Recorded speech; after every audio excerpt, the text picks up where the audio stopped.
Amazon, right? Would you agree? Okay. Well, what about TikTok Shop? Surely it's similar to Amazon, right? It's like a marketplace. False, right? TikTok Shop, you've got to get really, really good at, guess what? Dealing with other people. Okay? Because now your biggest asset are your creators that are repping your products for you. And you want them to keep repping your products? Surprise and delight them, become their best friend. You don't have to do that on Amazon. Amazon, you can just talk to the robots, talk to your computer, that's it, call it a day. On TikTok Shop, you've got to get really, really good at relationship management. And then last but not least, you've got big box retail. Okay, what does it take to run a big box retail operation? Well, you're dealing with massive POs. Financing becomes a massive constraint because you're not getting paid for over 90 days. Okay, you're looking at slotting fees, you have to eat inventory. If it doesn't sell through, that's not the same business model as Amazon. Okay, you guys tracking with me so far? Does that make sense? Hopefully you experience that mindset shift, and that's why it can be so challenging to scale on these other channels. All right, so here's what we do. If that's the case, and we do want to become an omni-channel brand, what's the playbook? Here's my recommendation. Phase 1, the one channel domination rule. Okay, get really, really good at one channel. And then I'm going to share with you, all right, what's our checklist before we can begin moving to another sales channel? What do we need to say that we've accomplished in this channel that means we can move to these other ones? So, omni-channel, if that becomes your growth strategy, but you don't have a good foundation in place, it's going to scale your weaknesses. Okay? If you don't already have a good PPC management process, when you go light up TikTok Shop, is your Amazon PPC going to get better or worse? Worse.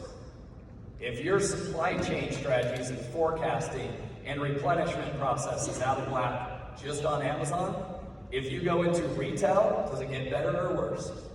Worse. Way worse. Right? So, what do we do? If omni-channel scales your weaknesses, that means you've got to make sure that your weaknesses actually become your strengths. So why do you want to just start with one channel and get really, really good at one channel?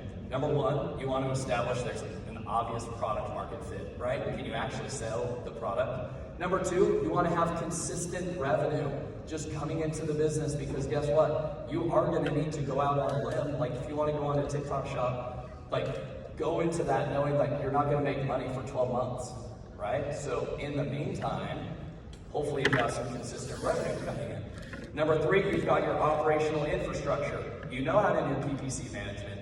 You know how to lead a team. You know how to have supply chain and forecasting all operating in an efficient manner. Then last but not least, you actually know your customer. You know who you're selling your product to and why they like it. That's why you get all of those reviews on Amazon, and you can see who's actually buying it. All right. The goal is this, and this is why entrepreneurs are very challenged with this, myself included. We all have a little bit of ADHD, if you will, right? We love the shiny objects, and we love coming to conferences like this because oh, that guy's doing that. I want to go do that same thing in my business, right? We love those strategies. However, it's actually one of systems and focus scale while distraction kills your business. All right? Systems and focus scale while distraction kills your business. So the goal is actually very boring when you're trying to work with one sales channel. All you want to do is document, systematize the living crap out of that one sales channel. You guys tracking with me? Does that make sense? So far so good? Sohan gives me the thumbs up. It's good enough for me. All right, so it's all about the systems before you scale. Here's what you need to shift from: being the person that's always doing to the builder. So what's the difference? Most of us, we all started I think all of us can raise our hands. We were the ones who were optimizing our PPC campaigns to begin with, right? We were the ones who were placing the reorders with all of our manufacturers. We were the ones that were forecasting our supply chain, right?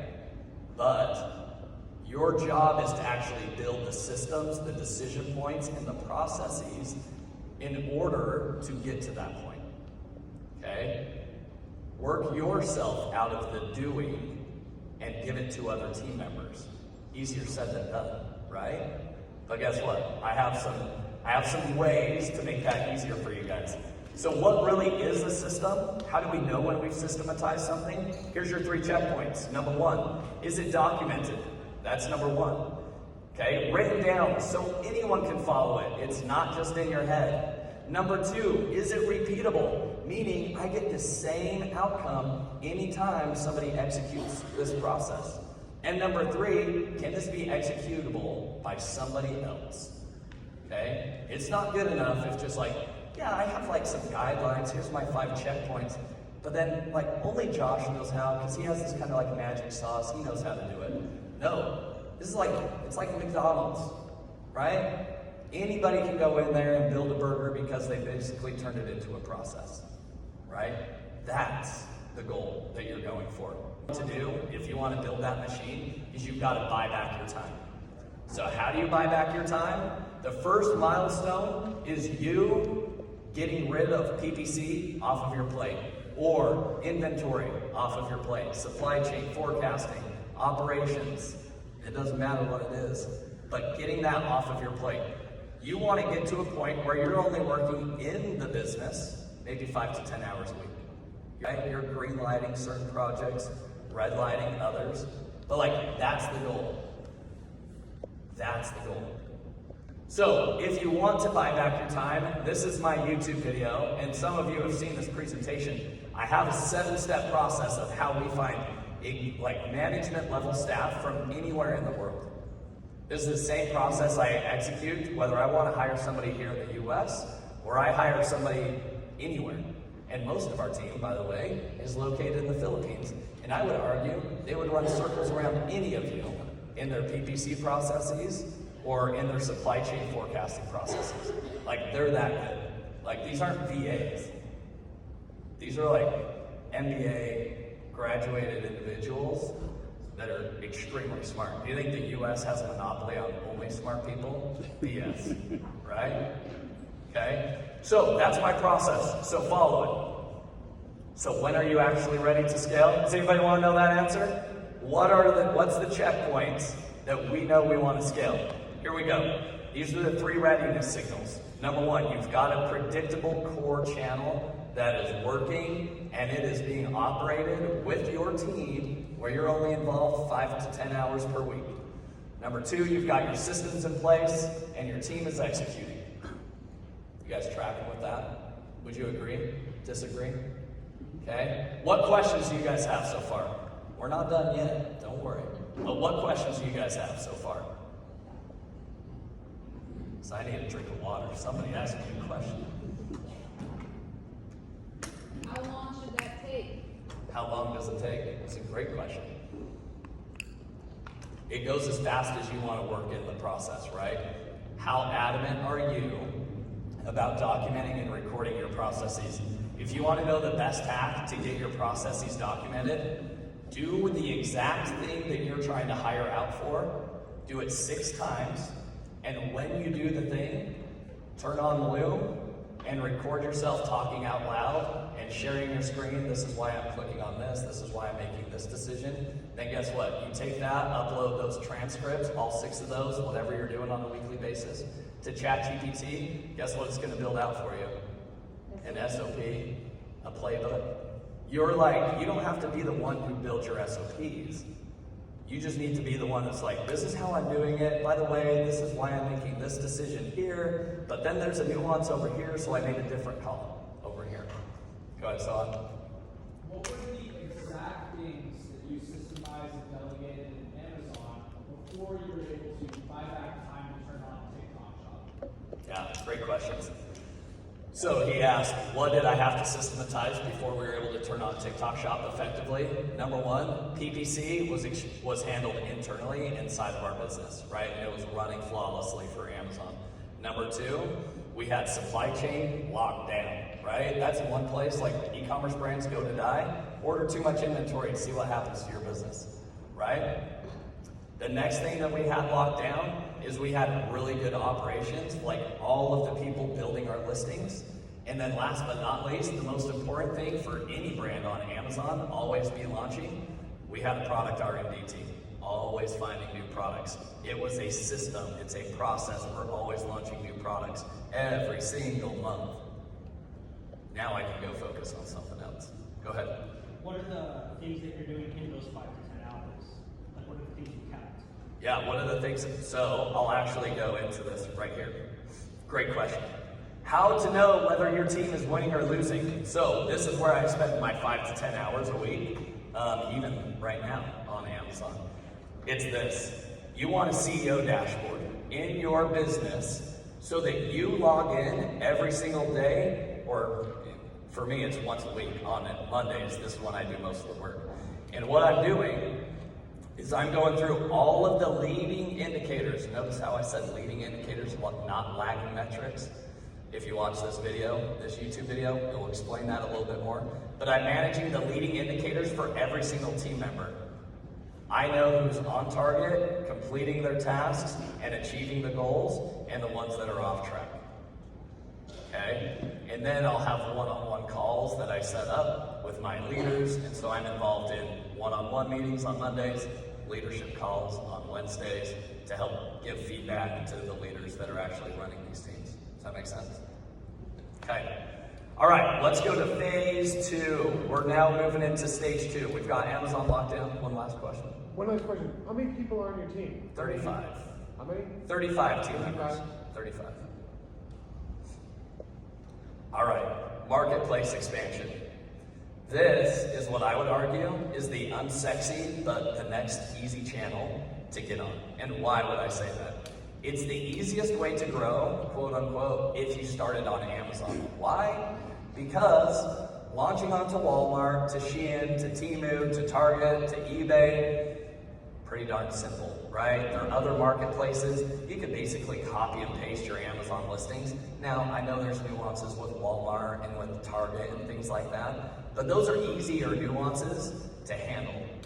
Your logistics, the way you bring products in overseas, and your existing 3PL structure doesn't really have to change too much, right? Your inventory and forecasting follows a very, very similar structure. Do you guys agree with that? Okay. Now, again, if you look at this and you're like, Walmart sucks, it's only 5% of my sales. True, right? Okay, that might be true. But what if Walmart's 5% of your sales? What if Target Plus is 5% of your sales? What if Shein, Temu, eBay, Etsy, maybe those combined equate to 5% of your sales? Now what have we done? Amazon's 85% of your sales. All right, we're moving in the right direction without having to add too much operational complexity. Does that make sense? The advantage is this is the bootstrap advantage. So, especially with Walmart's recent change, you can fulfill through MCF, turn on Walmart tomorrow, right? One of the reasons why we've struggled to get onto Walmart until they said hey, you can use MCF is I have no idea if my product's gonna sell through on Walmart. We all know if you're in Fulfilled by Walmart, you're gonna get better rankings and things like that. So with that being said, we held back so many times because of the inventory constraint. We have 1,600 SKUs. There's no way I'm dropping hundreds of units for all 1,600 SKUs to go scale in Walmart, right? Well, now they all just pull from MCF. Great, it's a little bit more expensive, so what? By the way, go negotiate with an MCF rep. You get your costs down 20% if you do so. That's what we did.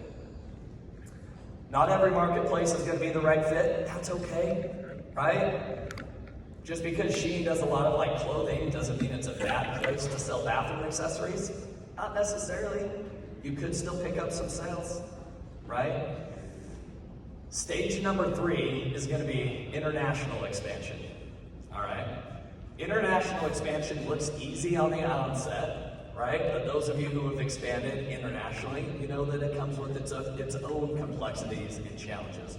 However, you're still leveraging the existing Amazon platform that you already know, right? So the ranking algorithm, the PPC campaigns, all of that stays the same. That's the good news.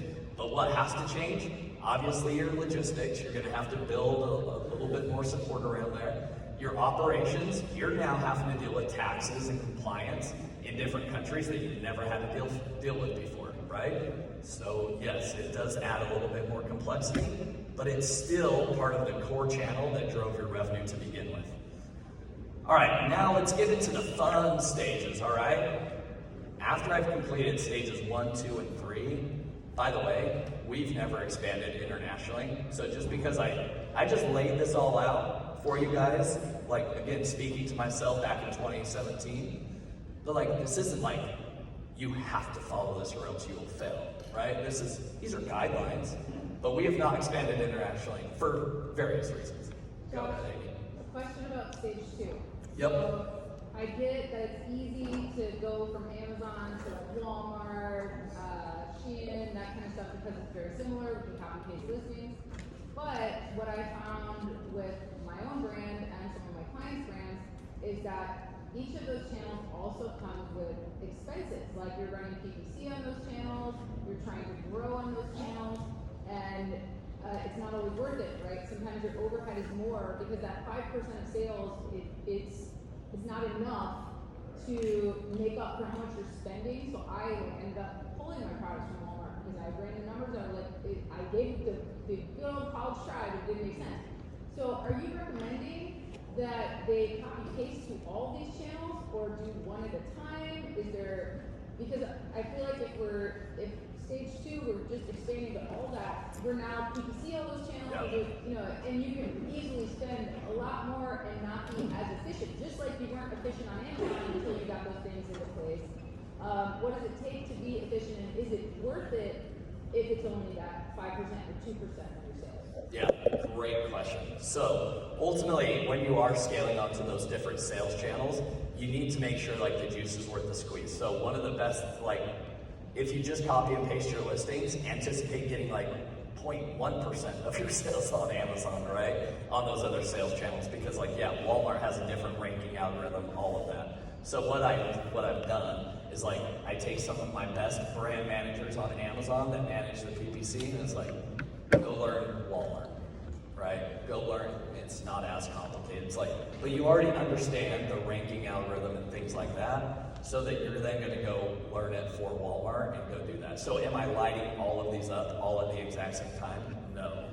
I am going to take it like piecemeal. So like Walmart would be the first recommendation right now, then Target Plus. Those would be, does that answer your question? So what you're saying is you're gonna have your team members go ahead of time, and maybe even you could use some tools like Helium 10 to see like what could your potential sales volume be, because certain products on Walmart might not do as well as others. Yes.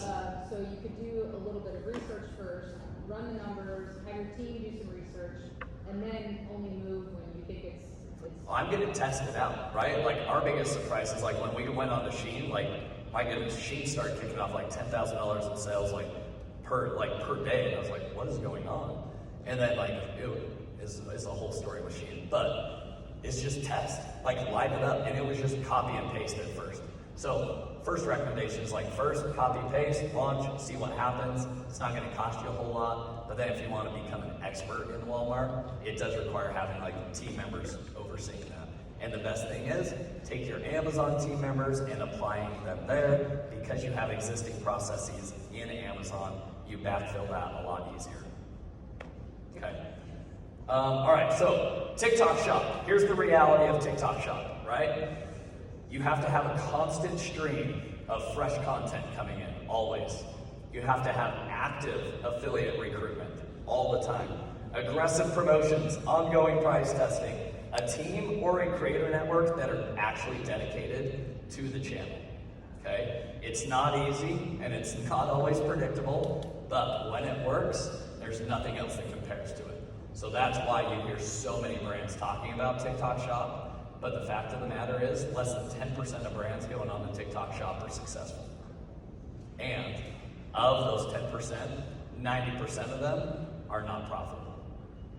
Okay, just so that you understand, most brands on TikTok Shop are not profitable. They're trying to drive it at a break even or slight loss because the halo effect is so massive. Okay, that's the reality of TikTok Shop. So if you want to learn how to get out of the TikTok Shop cold start method, those are my slides. Okay, so I have a whole other hour-long presentation just about getting out of the TikTok cold start. okay?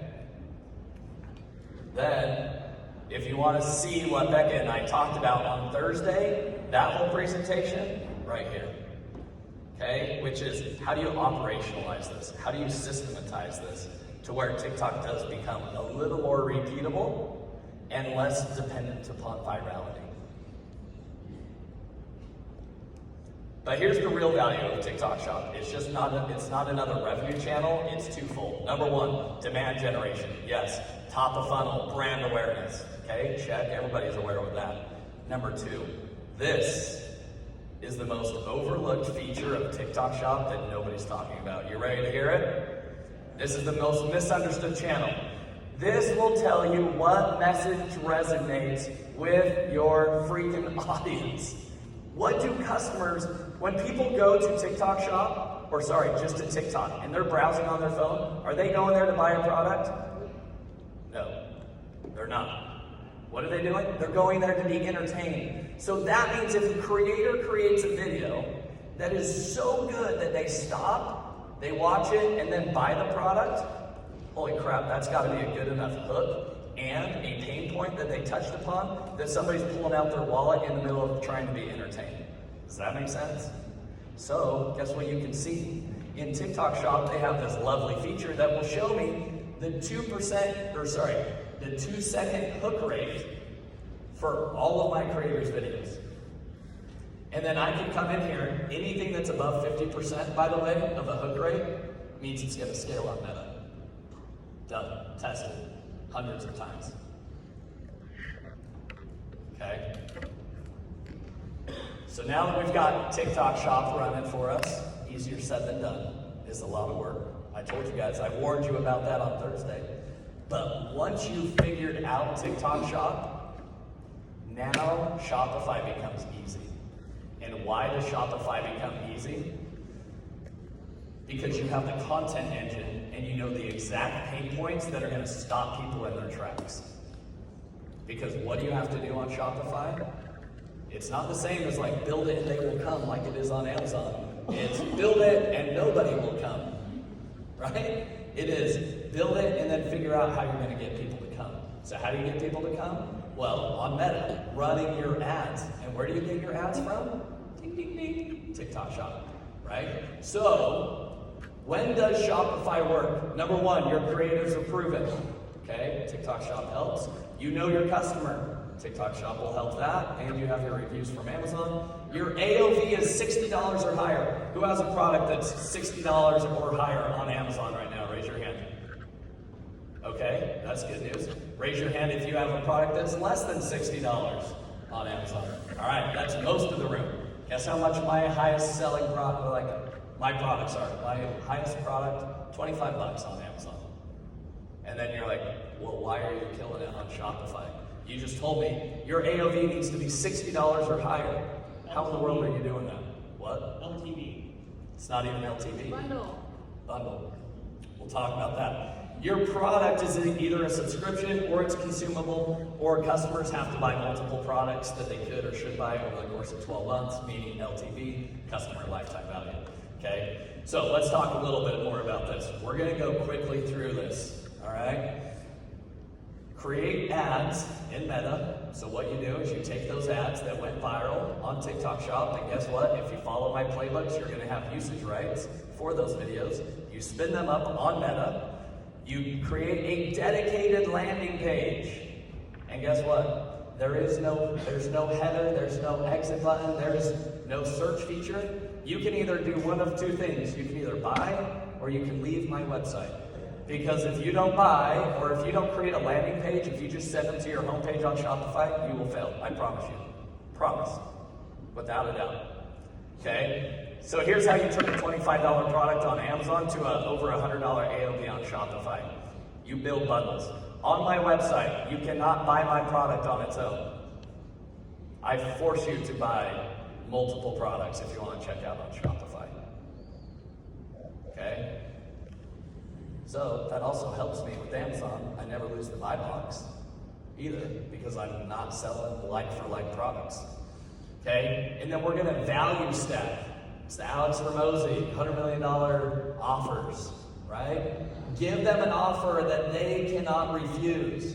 Well, guess what? On Shopify, I can add PDFs, I can add tutorial videos, I can add supplemental materials that I can't on Amazon, just to enhance the value of that purchase.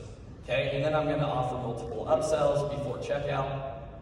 And you can see $113 if you check out on this. This entire funnel, average order value is $85 right now. Okay, and then guess what?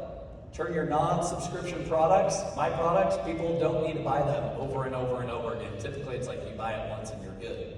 But guess what? We want people to join our membership program where they're going to get free shipping and a discount on our website and early access to new products for $5 a month.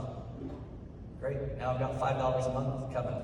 As we get more customers, that scales and it builds month after month after month. That's compounding.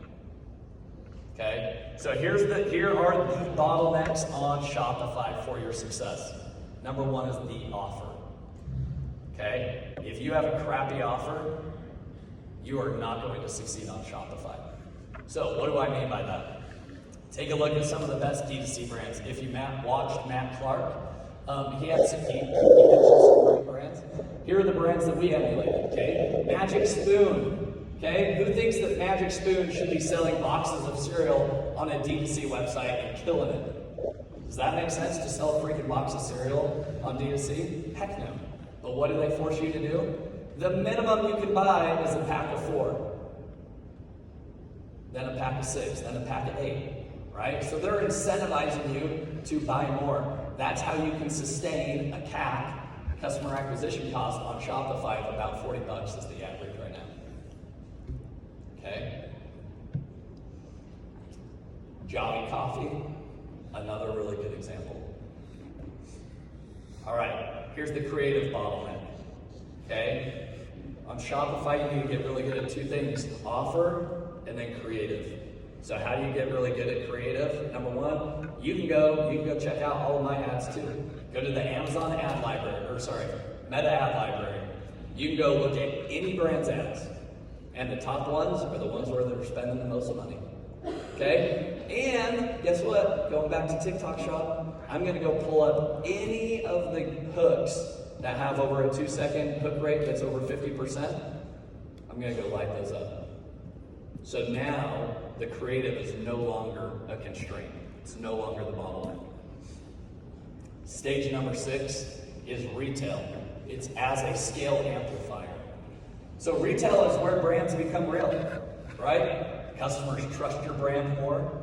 Your brand feels a heck of a lot bigger, and you're actually you access a different customer. It blows my mind, but there are people that refuse to buy on Amazon or on any e-commerce channel. Still people want to go to the store, okay? Retail as a channel versus retail as a strategy. So treating a retail just as a channel and doing it as a side hustle is not a thing. Retail is the last lever you pull to just send this entire flywheel like gangbusters. Because guess what? It feeds the beast. Retail is kind of again, big demand generation for your brand. And they love it when you have virality on TikTok Shop. So you should not be pulling that retail lever until you've got some momentum behind you on TikTok Shop and some momentum on your Shopify storefront, because people are going to come find you. Okay? Why do most e-commerce brands fail in big box? Number one, your margins collapse. I'm running out of time, so I'm going to go fast. Inventory risk, cash flow tightens like crazy, and then you get replaced. If your product doesn't move, you're gone. There's limited retail space. Okay? Let's talk about boutique wholesale. Right? Sounds cute, sounds fun. I'm gonna go launch on Faire.com. I'm gonna go offer up my products, but guess what? When they buy your products, they want it to come in a case pack of 4 or 6 units.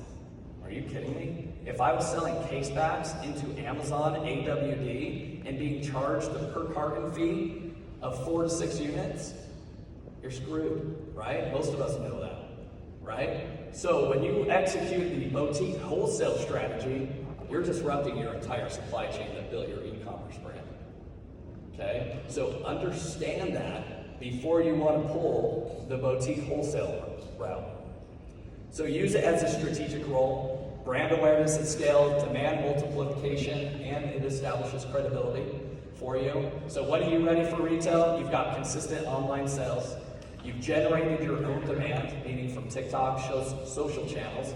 You've got a team. You're gonna need a full-time team that's dedicated to supporting this channel because you're gonna want repeat purchases and you're gonna need sales reps to actually hunt these down in addition to brokers, right? Sales reps in addition to brokers, okay? And then you're gonna have to have inventory and financing capabilities as well when you get to that point. So this is what that omni-channel system looks like. If I were to go back and talk to myself in 2017, I'd say, Josh, this is the playbook. This is where you go. This is the path I would recommend following. Get really good at one thing first. Then when you've proven that, then you can scale to the next. But do it in sequence and you'll find success. I'm gonna skip this last part. Who would like access to these slides? Was this helpful information?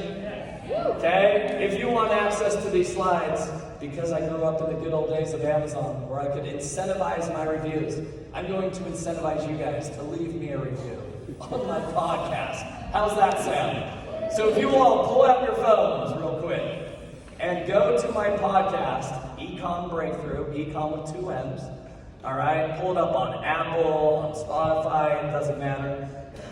And leave me a review. If you just go all the way down to the bottom, there's like a leave a review section there. All right? And subscribe, obviously, while you're at it. And if we can get just a few hands, those that have said, yeah, I did that, we'll give you the QR code. Told you I'll listen to you in my warehouse. Steve listens to me in his warehouse. Thank you, Steve. Somebody else told me they listen while they work out, and they're like, I love that you leave with 3 action items because I have no pen and paper to write it down. So now I get a little digest at the end, which is helpful. I got a review for you. All right, Amy's got a review. All right, everybody say thank you to Amy. Thank you. All right, we've got some in the back. Bora's got me. All right. Okay. Any last questions while we do that? Last questions, Amy. What if your product is not a good fit for TikTok Shop? What's your product? Depends, right? Like when I was running my TikTok Shop agency, not every product was good for TikTok Shop. It's true. You want to have a differentiated product. However, most products, again, if you're selling a spatula with your name on it, oh, that one's going to be tough, right? But look at some of the top brands like Shark vacuums, right? Selling $600 vacuums on TikTok Shop. I never thought that would be great, but here they are crushing it with vacuums. So, but what I would say, TikTok Shop is still very, very good to find the marketing angles for your products with creators. It's still something I would test, sending samples out to. But if you don't have a differentiated product, you've got more than one issue going on in your business.